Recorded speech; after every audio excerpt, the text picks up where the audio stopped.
तो बच्चों, आप देख रहे हैं NCERT विद छाया। अभी तक आपने मेरे चैनल को सब्सक्राइब नहीं किया है तो सब्सक्राइब ज़रूर से कर लें। तो बच्चों, आज हम पढ़ने वाले हैं कक्षा 4 की रिमझिम पाठ्य पुस्तक का 9वां चैप्टर स्वतंत्रता की ओर। स्वतंत्रता का क्या मतलब है बच्चों? स्वतंत्रता का मतलब है आज़ादी। तो बच्चों, हर साल हम और आप अपने स्कूल में 15 अगस्त यानी स्वतंत्रता दिवस तो मनाते ही होंगे। इसे आज़ादी का अमृत महोत्सव भी कहते हैं। तो बच्चों, यही वो दिन था जब भारत को 200 सालों की अंग्रेज़ों की दास्ता मतलब गुलामी से मुक्ति मिली। 15 अगस्त 1947 के दिन हमारा देश गुलामी की बेड़ियों को काटकर ब्रिटिश शासन के चंगुल से आज़ाद हुआ था। इसके बाद यह दिन भारत के स्वर्णिम इतिहास में अंकित हो गया। हमें यूं ही तो स्वतंत्रता नहीं मिल गई। देश के स्वतंत्रता सेनानियों ने आज़ादी को पाने के लिए लंबा संघर्ष किया। चलिए अब कुछ कठिन शब्द देख लेते हैं। पहला शब्द है बुद्धू, मूर्ख। ठुकरा देना, इनकार करना, अवज्ञा करना। उतावला होना, धैर्य खो देना। खिलाफ, विरोध। अक्लमंद, होशियार, बुद्धिमान। सत्याग्रह, सत्य के लिए आग्रह करना। मनाही, रोक, अवरोध। हिम्मत, साहस, ताकत, शक्ति, बल। स्वतंत्रता, अपने देश में आज़ादी के साथ रहना, किसी दूसरे देश का हस्तक्षेप न होना। खादी, चरखे पर सूत काटकर बनाया गया घरेलू मोटा कपड़ा। चरखा, सूत या धागा काटने का लकड़ी का उपकरण। तो चलिए अब पाठ पढ़ना आरंभ करते हैं। चैप्टर 9, स्वतंत्रता की ओर। धनी को पता था कि आश्रम में कोई बड़ी योजना बन रही है। धनी कौन है? एक छोटा सा बालक है। उसको पता था कि आश्रम में कोई बड़ी योजना बन रही है। योजना मतलब प्लानिंग। पर उसे कोई कुछ ना बताता। उसको कोई कुछ नहीं बताता था। वे सब समझते थे कि मैं 9 साल का हूँ, इसलिए मैं बुद्धू हूँ। वो बालक सोचता था, वो लड़का सोचता था कि उसको सब बुद्धू समझते हैं कि मैं 9 साल का हूँ, इसलिए कम अक्ल का हूँ। पर मैं बुद्धू नहीं हूँ। धनी मनी मन बड़बड़ाया। बच्चा मनी मन बड़बड़ा रहा था, मैं बुद्धू नहीं हूँ। मनी मन बड़बड़ाना मतलब अपने आप से ही धीरे धीरे वो बात बोल रहा था कि सब मुझे बुद्धू समझते हैं, मैं बुद्धू नहीं हूँ। धनी और उसके माता पिता बड़ी खास जगह में रहते थे, अहमदाबाद के पास महात्मा गांधी के साबरमती आश्रम में। धनी और उसके माता पिता कहाँ रहते थे? खास जगह। खास जगह कहाँ? अहमदाबाद के पास महात्मा गांधी के साबरमती आश्रम में, जहाँ पूरे भारत से लोग रहने आते थे। गांधी जी की तरह वो सब भी भारत की स्वतंत्रता के लिए लड़ रहे थे। गांधी जी की तरह वो सब भी भारत की स्वतंत्रता मतलब आज़ादी के लिए लड़ रहे थे। जब वे आश्रम में ठहरते तो चरखों पर खादी का सूत काटते, भजन गाते और गांधी जी की बातें सुनते। खादी एक कॉटन का मोटा कपड़ा होता है। सूत मतलब धागा, काटना मतलब धागा को बनाना। वो गांधी जी की बातें सुनते और भजन भी गाया करते थे। साबरमती में सबको कोई ना कोई काम करना होता था। खाना पकाना, बर्तन धोना, कपड़े धोना, कुएं से पानी लाना, गाय और बकरियों का दूध दूहना। दूहना मतलब गाय बकरियों से दूध निकालना, उनके थन से दूध निकालना। सब्जी उगाना। धनी का काम था बिन्नी की देखभाल करना। धनी नाम का जो बच्चा था उसका काम था बिन्नी की देखभाल करना।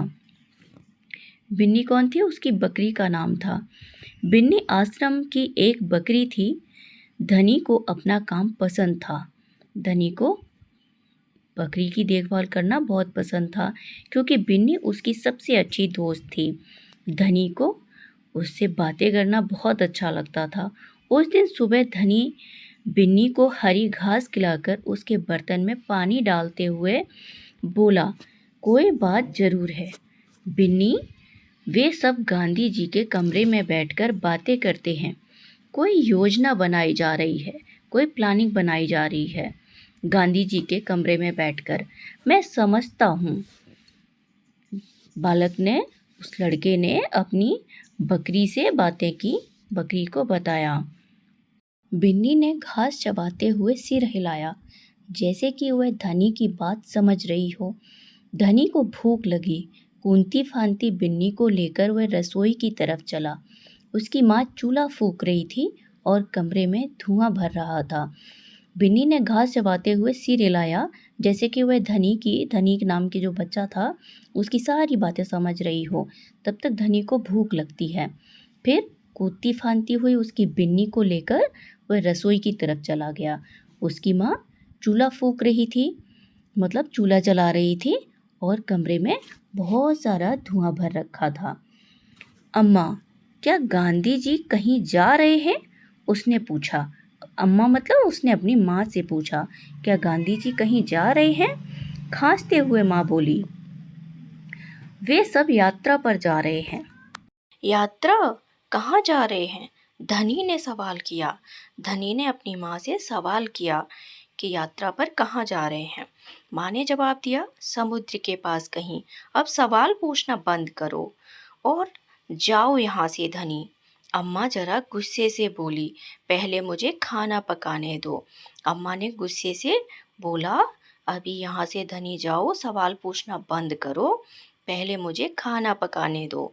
क्योंकि अम्मा को धुआं लग रहा था और बात करने से खांसी आ रही थी। धनी सब्जी की क्यारियों की तरफ निकल गया, जहां बूढ़ा बिंदा आलू खोद रहा था।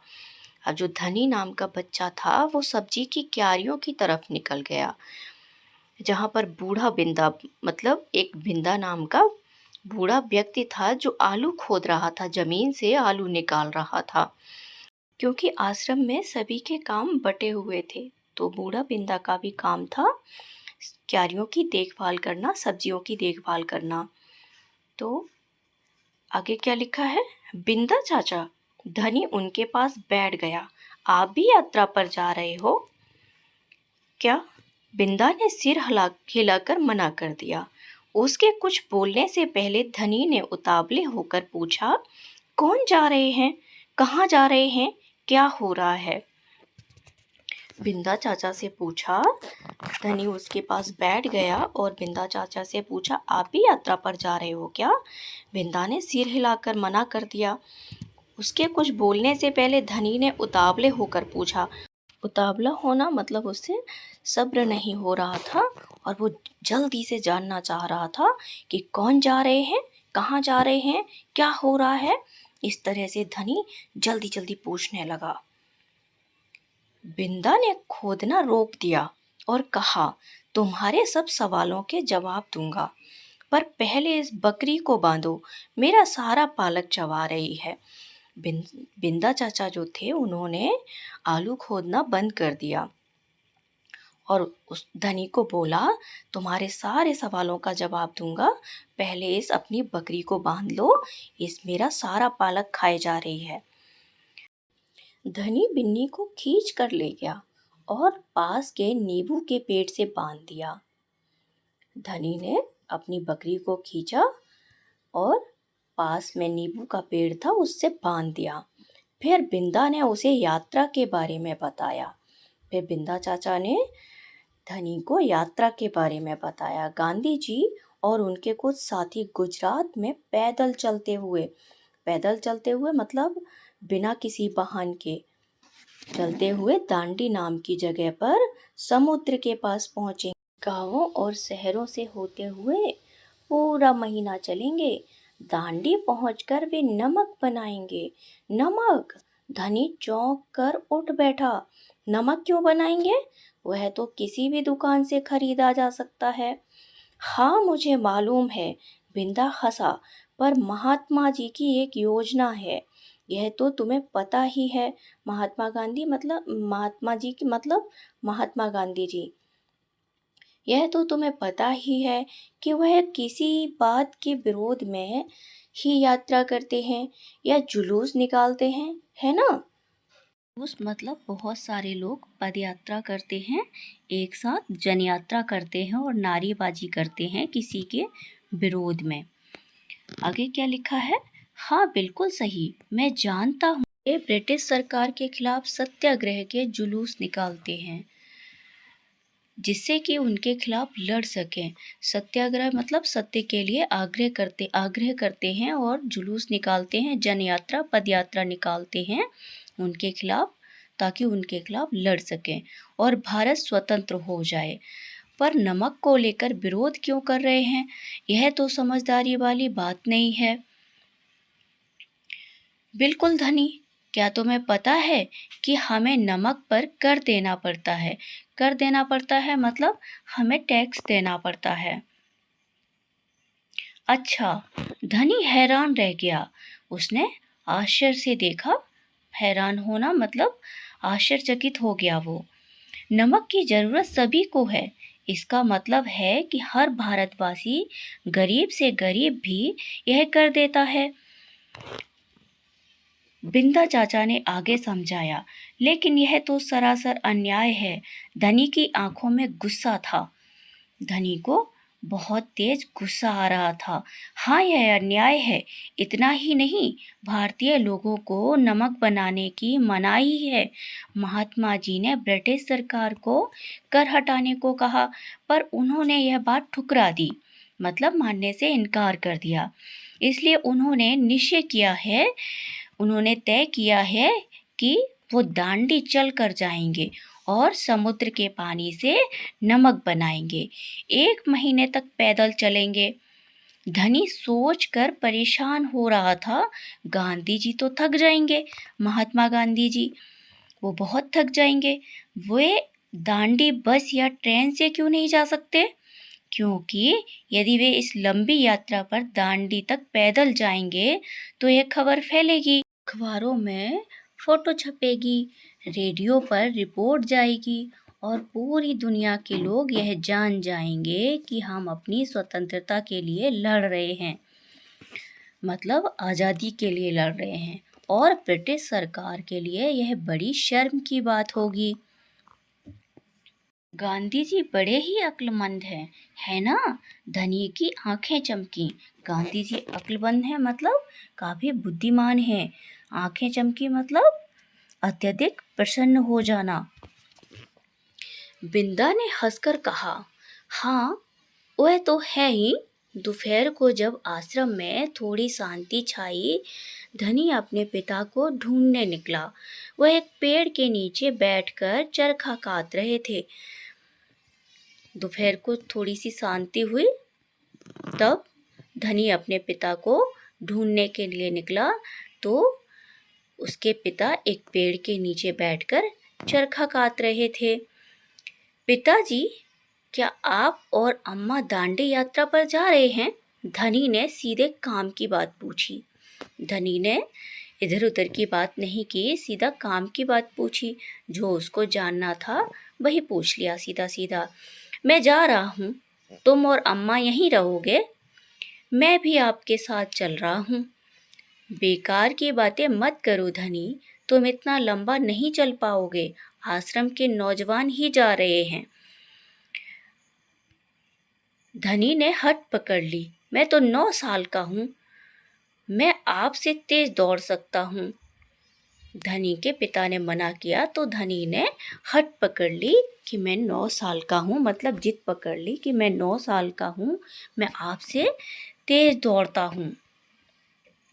धनी के पिता ने चरखा रोककर बड़े धीरज से समझाया, सिर्फ वे लोग जाएंगे जिन्हें महात्मा जी ने खुद चुना है। धनी के पिता ने चरखा रोक दिया और बड़े ही शांतिपूर्वक, धीरज से मतलब शांतिपूर्वक समझाया कि सिर्फ वही लोग जाएंगे जिनको महात्मा गांधी जी ने चुना है। ठीक है, मैं उन्हीं से बात करूँगा, धनी ने बोला। वह जरूर हाँ कहेंगे, धनी खड़े होकर बोला और वहाँ से चल दिया। धनी खड़ा हो गया और वहाँ से चल दिया। गांधी जी बड़े व्यस्त रहते थे, उन्हें अकेले पकड़ पाना आसान नहीं था, पर धनी को वह समय मालूम था जब उन्हें बात सुनने का समय होगा। रोज सुबह वह आश्रम में पैदल घूमते थे। धनी को उनका समय पता था कि वो कब फ्री रहते हैं, तो सुबह सुबह वो आश्रम में जब पैदल घूमा करते थे तभी वो अपनी बात कहने के लिए मन में सोच लेता है कि अब मैं अपनी बात कहूँगा। अगले दिन जैसे ही सूरज निकला, धनी बिस्तर छोड़कर गांधी जी को ढूंढने निकला। वे गौशाला में गायों को देख रहे थे। फिर वह सब्जी के बगीचे में मटर और बंद गोभी देखते हुए बिंदा से बात करने लगे, क्योंकि बिंदा ही सब्जियों की देखभाल करता था। धनी और बिन्नी लगातार उनके पीछे पीछे चल रहे थे। धनी और बिन्नी मतलब बकरी का नाम है, गांधी जी के पीछे पीछे चल रहे थे। अंत में गांधी जी अपनी झोपड़ी की ओर चले। बरामदे में चरखे के पास बैठकर उन्होंने धनी को पुकारा, यहाँ आओ बेटा। धनी दौड़कर उनके पास पहुंचा। बिन्नी भी साथ में कूदती हुई आई। बिन्नी मतलब बकरी कूदती हुई आई। बकरी के बच्चे कूदते फांदते रहते हैं ना। तुम्हारा क्या नाम है बेटा? धनी। बापू। और यह तुम्हारी बकरी है? बापू ने पूछा। तुम्हारा क्या नाम है? धनी ने बताया, मेरा नाम धनी है। और यह तुम्हारी बकरी है क्या? बापू ने पूछा। जी हाँ, यह मेरी दोस्त बिन्नी है, जिसका दूध आप रोज सुबह पीते हैं। धनी ने बताया, ये मेरी दोस्त है जिसका रोज सुबह आप दूध पीते हैं। और वह गर्व से मुस्कुराया। मैं इसकी देखभाल करता हूँ। बहुत अच्छा, गांधी जी ने हाथ हिलाकर कहा। अब यह बताओ धनी कि तुम और बिन्नी सुबह से मेरे पीछे क्यों घूम रहे हो?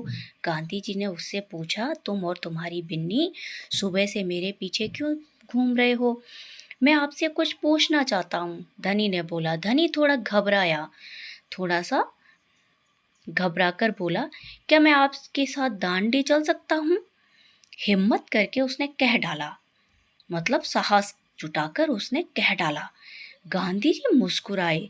तुम अभी छोटे हो बेटा, दांडी तो बहुत दूर है। सिर्फ तुम्हारे पिता जैसे नौजवान ही मेरे साथ चल सकते हैं।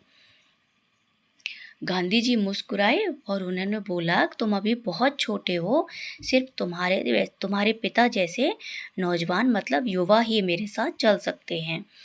पर आप तो नौजवान नहीं हैं, धनी बोला। आप नहीं थक जाएंगे? मैं बहुत अच्छे से चलता हूँ, गांधी जी ने कहा।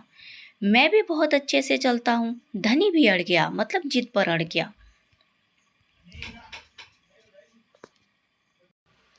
हाँ ठीक बात है, कुछ सोचकर गांधी जी बोले, मगर एक समस्या है। अगर तुम मेरे साथ जाओगे तो बिन्नी को कौन देखेगा? इतना चलने के बाद मैं तो कमज़ोर हो जाऊंगा। इसलिए जब मैं वापस आऊंगा तो मुझे खूब सारा दूध पीना पड़ेगा, जिससे कि मेरी ताकत लौट आए। गांधी जी ने सोचा कि अब ये तो जिद कर रहा है, तो अब इसको कैसे रोकूं? तो इसलिए गांधी जी ने बोला कि एक समस्या है, अगर तुम मेरे साथ जाओगे तो तुम्हारी बिन्नी को कौन देखेगा? और मैं तो इतना चल कर आऊँगा तो कमज़ोर हो जाऊँगा, तो मुझे दूध कहाँ से मिलेगा? तो अभी वो बच्चा क्या बोलता है, यह बात तो ठीक है। बिन्नी तभी खाती है जब मैं उसे खिलाता हूँ। धनी ने प्यार से बिन्नी का सिर सहलाया, और फिर मैं जानता हूँ कि इसे क्या पसंद है। धनी बोला कि जब मैं बिन्नी को प्यार से खिलाता हूँ तभी वो खाती है, और मुझे ही पता है कि वो क्या खाती है, क्या नहीं खाती है, इसको क्या पसंद है, क्या नहीं पसंद है। बिल्कुल सही। तो क्या तुम आश्रम में रहकर मेरे लिए बिन्नी की देखभाल करोगे? गांधी जी प्यार से बोले। गांधी जी ने उससे पूछा, बच्चे से, कि तुम मेरे लिए इस बकरी की देखभाल करोगे आश्रम में रहकर? जी हाँ, करूँगा, धनी बोला। बिन्नी और मैं आपका इंतज़ार करेंगे। बच्चों, इस तरह से गांधी जी ने धनी को आश्रम में रुकने के लिए मना लिया, और उसके बाद गांधी जी अपने सभी साथियों के साथ दांडी यात्रा पर निकल जाते हैं। दांडी में पहुंचकर समुद्र के पानी से नमक बनाते हैं, और ये खबर पूरी दुनिया में फैलती है, और हमारी स्वतंत्रता की लड़ाई में तेजी आती है। और इसी तरह की बहुत सारी लड़ाइयों के बाद हमारा देश 1947 में आज़ाद हो पाया। तो इसके लेखक कौन है? सुभद्रा सेन गुप्ता। अनुवाद किसने किया है? मनीषा चौधरी। आई होप बच्चों समझ में आ गया होगा। खेलो खाओ खुश रहो।